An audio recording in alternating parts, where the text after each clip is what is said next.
Save the Titanic by Luan Piccolo। समुद्र पे जब हमारा पहला दिन था तो मुझे उस पर सी सिकनेस हो गई थी, लेकिन उसके बाद मैं उस चलते हुए जहाज़ की पानी पर आदी हो गई।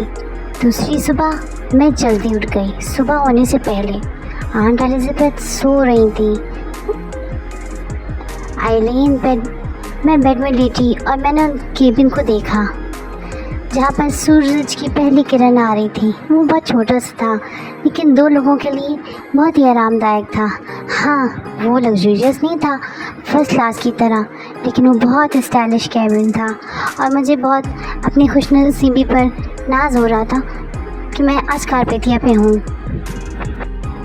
मैं ऐसे किसी भी इंसान को नहीं जानती थी जिसने शिप पर सेल किया हो।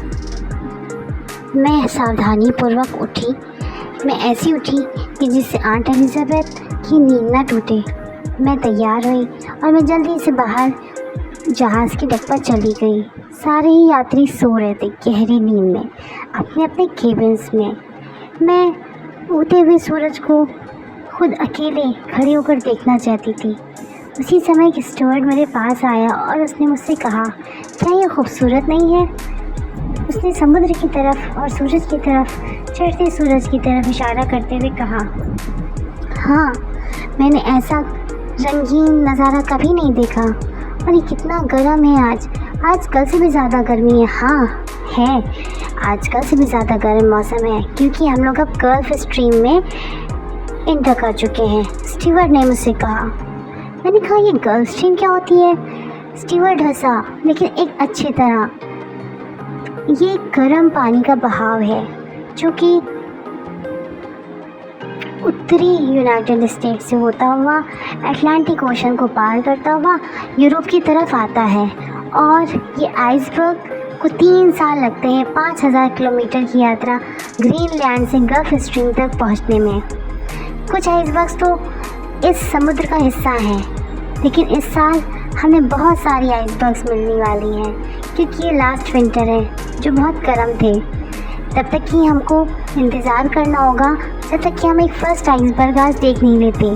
वो इससे भी ज़्यादा सुंदर है, उगते हुए सूरज से भी ज़्यादा सुंदर। मैं केबिन में वापस आ गई। मैं बहुत खुश थी। मैंने नाश्ता किया। आंट एलिजाबेथ ने मुझे कुछ पैसे दिए और मुझसे कहा कि जाकर रेडियो रूम से फैमिली को गिब्राल्टर में मैसेज भेज दो। उन्होंने कहा ये बहुत महंगा है, इसलिए एक छोटा सा नोट लिखकर उन्होंने मुझे दिया और कहा लिख देना मेरी ओर से कि हम उनको देखने के लिए बहुत इच्छुक हैं और हम जल्द ही पहुंच जाएंगे। मुझे लगा ये तो एक बहुत अच्छी अपॉर्चुनिटी है, अब मैं शिप पर अकेले घूम सकती हूँ, आ जा सकती। मैंने जल्दी खाना खाया और मैं चल दी। कारपेथिया उतना इम्प्रेसिव नहीं था जितना कि टाइटैनिक, लेकिन एक बहुत बड़ा सा जहाज़ था जहाँ बहुत सारे कॉरिडोर्स थे और डेक्स थे। मैं कमरों से होती हुई गुजरी जहाँ पर 3 औरतें चाय पी रही थी और फिर मैंने पाया कि मैं फ़र्स्ट क्लास के डेक पर आ गई हूँ। वहाँ पर जो पैसेंजर थे वो डिफरेंट क्लास के लोगों से मिक्सअप नहीं होते थे, लेकिन मेरी ड्रेस इतनी सुंदर थी कि मैं लग ही नहीं रही थी कि मैं सेकंड क्लास की पैसेंजर हूँ। मैं बिल्कुल 18 साल की लड़की लग रही थी।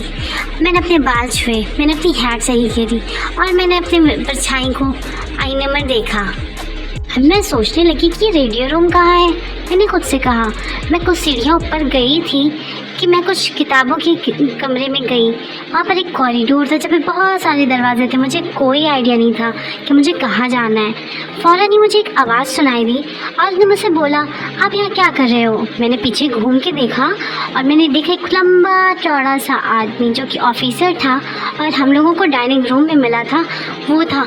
मेरा दिल तेज़ी से धड़कने लगा। अब मैं परेशानी में फंस चुकी थी। मैंने सोचा चलो मैं शांतिपूर्वक रहती हूँ और एडियट की तरह बिहेव नहीं करती हूँ। उसने मुझसे कहा, शुक्र भगवान। मुझे लगा मैं खो गई। मुझे रेडियो रूम का रास्ता बताता। ऑफिसर ने कहा, मेरे साथ आओ।